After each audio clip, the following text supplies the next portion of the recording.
What does woke mean? Wokeness is divisive, exclusionary, and hateful. I know woke to mean is like learning new things about people or the world and then acting accordingly, like basic kindness. Being woke refers to waking up to invisible alleged societal injustices. Communications director defined woke as a slang term for activism, progressive activism. You know what woke means? It means you're a loser. Everything woke turns to Interpretations for this word are all over the place, and in the last couple of years, the word woke has been used for everything from an awareness marker to a way to virtue signal for progressives to a political weapon used to refer to a nameless, faceless enemy for right-wingers to be angry about and blame their problems on.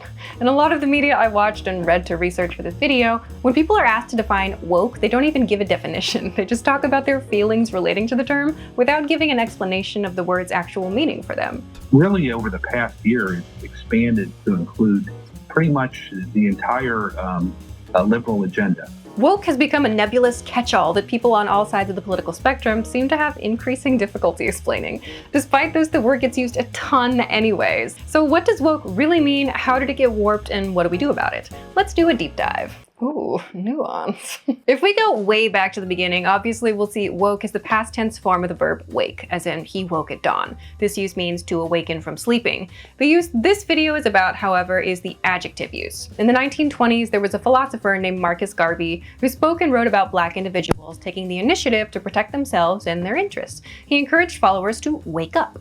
Following that, the first recorded use of woke in the adjectival sense we're discussing in this video dates back to a song from the 1930s, recorded by this guy Huddie Ledbetter, a Black American blues artist who performed under the name Lead Belly.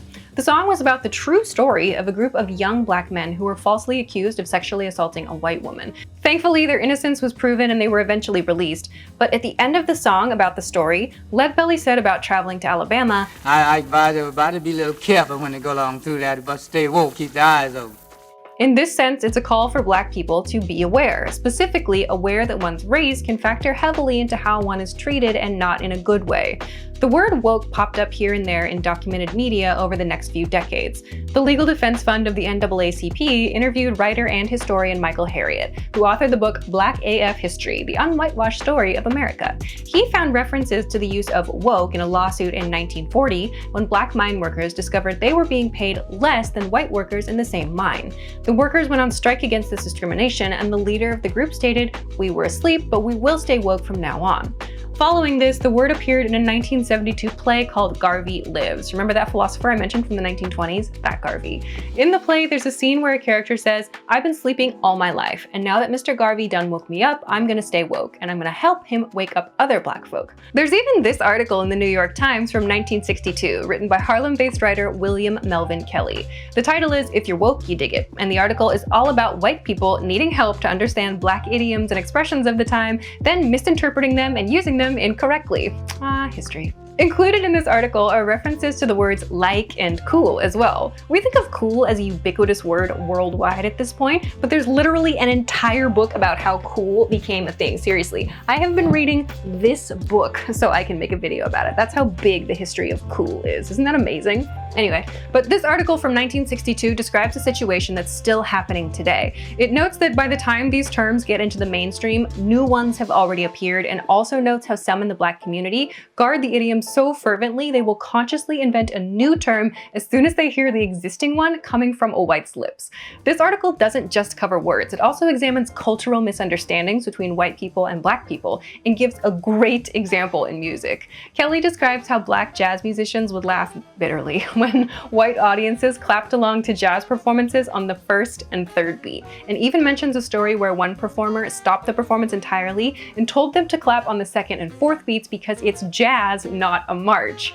The word woke appears only in the title of this article and isn't discussed in depth. Elijah Watson, a culture reporter and columnist, interviewed the family of Kelly, the author of this article, and they say he heard the word woke around in Harlem, where he lived. Though the article doesn't talk directly about woke, it already shows examples of how once words and pieces of culture go beyond the group that form them, they take on a life of their own, often very wrongly. It's just another way to say thug or something else, right? It doesn't belong to us anymore. Woke really came into the mainstream through popular music and social media. Erykah Badu is credited with having a massive impact on the awareness of the word via her 2008 song Master Teacher. But the word really took off after she used the expression "stay woke" to support feminist protesters on Twitter. In my tweet, I said "free pussy riot" and hashtag "stay woke."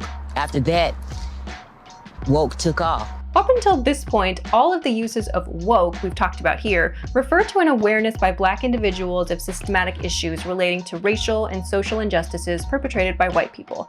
I think this particular moment where Badu used "stay woke" to support these protesters is extremely impactful because she was using woke to refer to a broader range of injustices, and not using the word specifically to refer to the injustices experienced by Black individuals from white individuals. Please. It just means being aware, being in alignment with nature.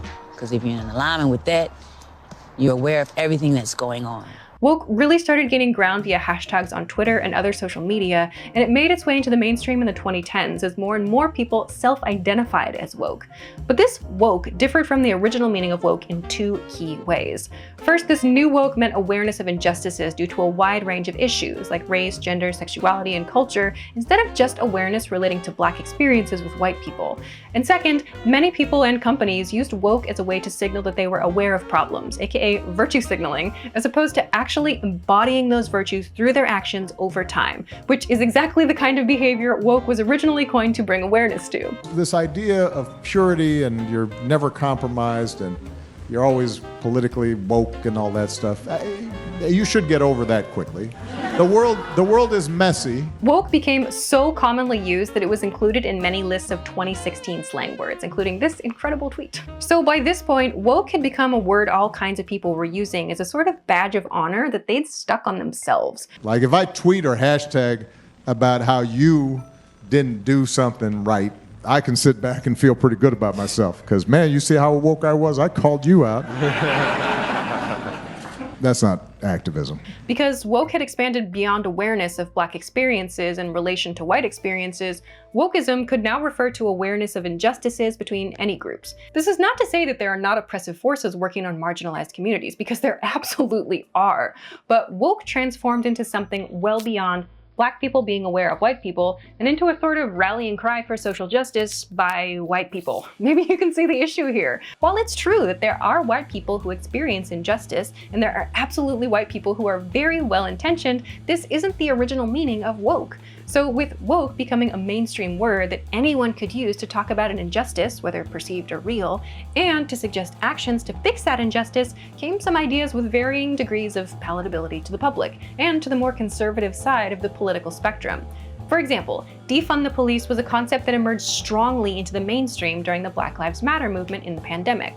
This was definitely not a concept that most conservatives supported. Defunding the police is craziness. Things would fall apart instantly. Another example is LGBTQ rights, such as the right to get married, rights to have children, or the rights to have a gender-affirming surgery. It is time to end this gender insanity. There are only two genders. Many conservatives were and are opposed to these concepts, and the woke groups promoting these ideas are often looked upon unfavorably by those with opposing viewpoints. Over time, with more and more woke groups calling for a variety of societal adjustments to address any number of injustices, no matter how well-intentioned, conservative groups increasingly associated the woke mindset with concepts they opposed. And once wokeism became a key word for conservatives, it began to be used to represent any number of ideas, but they all share the common thread of being something that is negative, something that they oppose, or something that they view as detrimental to society in some way. It gives them a shield to be mean and cruel. This is how we arrived at phrases like woke mind virus and woke mob. Increasingly, woke has come to refer to a sort of nameless, faceless entity that is bad or the enemy or is a loser when referred to by conservatives.